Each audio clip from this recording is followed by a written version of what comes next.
Banyak sekali Bapak Ibu guru sekalian yang bertanya terkait dengan jumlah soal yang benar agar Bapak Ibu bisa dipanggil untuk PPG tahun ini. Nah, kita akan bahas berikutnya, silahkan disimak selengkapnya.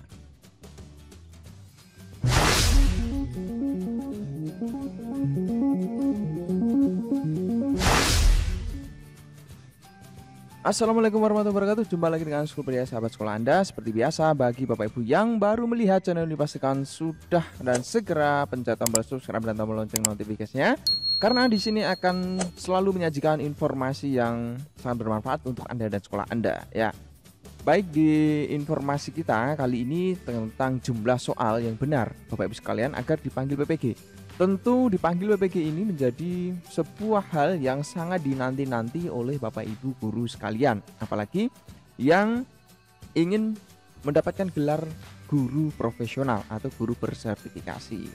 Ya, di kesempatan ini juga kami doakan Bapak Ibu semoga segera ya mendapat kesempatan PPG dan lulus menjadi guru bersertifikasi. Amin. Baik Bapak Ibu, berkaitan dengan pemanggilan PPG ini kaitannya dengan seleksi akademik. Pada seleksi akademik ini tentu masih pada tahapan seleksi. Seperti yang Bapak Ibu ketahui bahwa Bapak Ibu kemarin di PPG tahap 1 sudah selesai melakukan seleksi akademik. Bagi Bapak Ibu yang tahap 2 sementara masih berproses atau Bapak Ibu sedang mengikuti seleksi akademik dimulai besok untuk instalasi aplikasi SEB. Nah, maka dari itu kenapa kami menginformasikan Bapak Ibu agar tidak lupa untuk memencet tombol subscribe, karena ketika Bapak Ibu mensubscribe dan mengklik tombol notifikasinya, ketika ada info terupdate Bapak Ibu nanti langsung mendapatkan informasi dari saya ya. Nah, itu. Nah, untuk lulus seleksi akademik ini tentu ada beberapa kriteria atau jumlah soal yang benar yang mana Bapak Ibu harus ketahui sebelumnya. Bagi Bapak Ibu yang kemarin sudah mengikuti seleksi pasti paham. Waktu ujiannya 150 menit dengan jumlah soal hanya 120 ya. Hanya 120 butir, tetapi 120 ini tentu menjadi penentu utama. Ya, kenapa utama? Karena Bapak Ibu nanti berapa nilainya tergantung pada jumlah soal yang benar dan bagaimana Bapak Ibu nanti bisa lanjut, bisa dipanggil ke PPG tidak, itu berdasarkan dari isian soal Bapak Ibu sekalian itu betul atau salah. Nah, waktu ujian ini saya rasa tidak perlu, dan Bapak Ibu kemarin juga ada informasi ya, Bapak Ibu bisa memilah atau memilih. Jika ragu-ragu bisa ditentukan ragu-ragu, dan Bapak Ibu sekalian ada waktu ya, seperti yang kita lihat di sini ada timernya. Kemudian jika ragu-ragu warnanya kuning, ya ini gambaran bagi Bapak Ibu mungkin yang baru akan tahap 2. Tetapi bagi tahap 1 kemarin yang sudah selesai, ini juga menjadi pengalaman, siapa tahu nanti Bapak Ibu ya mendapatkan kesempatan lagi ya. Karena PPG ini akan terus berkelanjutan. Target dari pemerintah akan menuntaskan semua guru Bapak Ibu sekalian ya. Semua guru akan menjadi guru profesional tentunya dengan skema yang telah disiapkan pemerintah. Nah, berkaitan dengan berapa jumlah soalnya, coba kita analisis di sini sama-sama Bapak Ibu sekalian ya. Dari 120 soal ini, berapa setiap soal? Nah, kita coba cek di sini Bapak Ibu sekalian ya. Kita hitung ya. Kalau nilainya 100, kita bagi 120 per soal, skornya kurang lebih 0,83. Ini kami disclaimer dulu atau kami pengecualian dulu. Ini terlepas dari bobot soal ya, per soal itu nilainya berapa. Terlepas dari itu. Jadi kami ambil secara garis besarnya. Karena kita belum tahu dan belum ada informasi resmi berapa sih bobot per soal itu berapa ya. Kemudian nilainya penghitungannya bagaimana.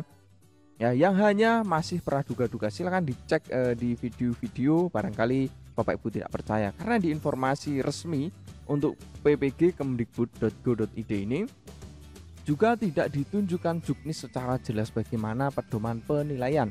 Berbeda kalau kita memberikan penilaian kepada siswa saat ujian sekolah, ujian semester ya, itu pasti ada penilaian atau pedoman penskoran. Tapi di sini tidak ada karena di sini kan sistemnya otomatis Bapak Ibu. Tapi kalau kita mengacu pada otomatisasi sistem Bapak Ibu sekalian, itu biasanya bisa diatur ya untuk skor per soal berapa, tetapi tidak menutup kemungkinan ya tergantung dari kandungan dari aplikasi ya yang ada ya yang digunakan di sini. Kalau seperti aplikasi-aplikasi soal yang lain seperti Google Form itu kan bisa diatur per soalnya skornya berapa. Tapi ini kan bukan Google Form Bapak Ibu sekalian. Nah, yang jelas ya ini sebagai gambaran Bapak Ibu sekalian, setidaknya Bapak Ibu bisa mengetahui berapa setiap soal ya. Nah, 0,83 ini.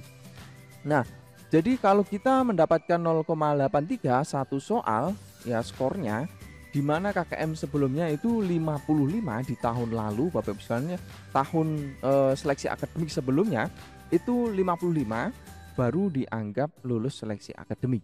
Kalau kurang dari 55 maka belum berkesempatan atau mengulang di periode yang akan datang. Nah, kalau agar mencapai nilai 55 ini kira-kira berapa Bapak Ibu sekalian? Coba Bapak Ibu bisa kalkulasikan ya, agar nilainya 55 ini kira-kira berapa soal? Dari 0,83 ini kali berapa agar bisa 55. Nah, setelah kami hitung-hitung kurang lebih ada 67 soal. Nah, ini 67 soal ini tapi sangat minim Bapak Ibu. Tapi usahakan Bapak Ibu 70 soal bisa tercapai sehingga Bapak Ibu bisa lulus passing grade ya istilahnya, atau lulus kriteria nilai minimal. Jadi seperti itu, dan tentu dari Schoolpedia kami juga sangat berharap Bapak Ibu bisa sukses ya, bisa sesuai dengan harapan ya, bisa 70 minimal ya, 70 soal benar, karena nanti Bapak Ibu agar menjadi guru profesional, dan ketika gurunya profesional pasti sekolahnya atau menghasilkan anak didik yang bermutu. Dan kini muncul lagi permasalahan Bapak Ibu sekalian. Kenapa? Karena di sini kuota yang disediakan oleh pemerintah itu hanya sekian. Ya, PPG dalam jabatan itu kurang lebih 76.000 kalau kita total 40.000 ditambah 36.000. Lalu jumlah calon pesertanya itu sudah jutaan. Sehingga bagaimana atau alur agar Bapak Ibu misalkan dari jumlah calon peserta ini 1.500.000-an ini kalau di total ya, kita berbicara yang dalam jabatan dulu Bapak Ibu sekalian ya. Kalau 1 juta, katakan 1 juta ini lulus semua, padahal ini hanya kurang dari 100.000. Nah, kita akan bahas di video selanjutnya. Pastikan Bapak Ibu jangan lupa untuk subscribe dan pencet tombol notifikasinya, dan silahkan tinggalkan komentar Bapak Ibu sekalian, dan jangan lupa di like video ini ya, agar Schoolpedia terus bersemangat memberikan informasi edukasi bagi Anda. Sampai jumpa. Assalamualaikum warahmatullahi wabarakatuh.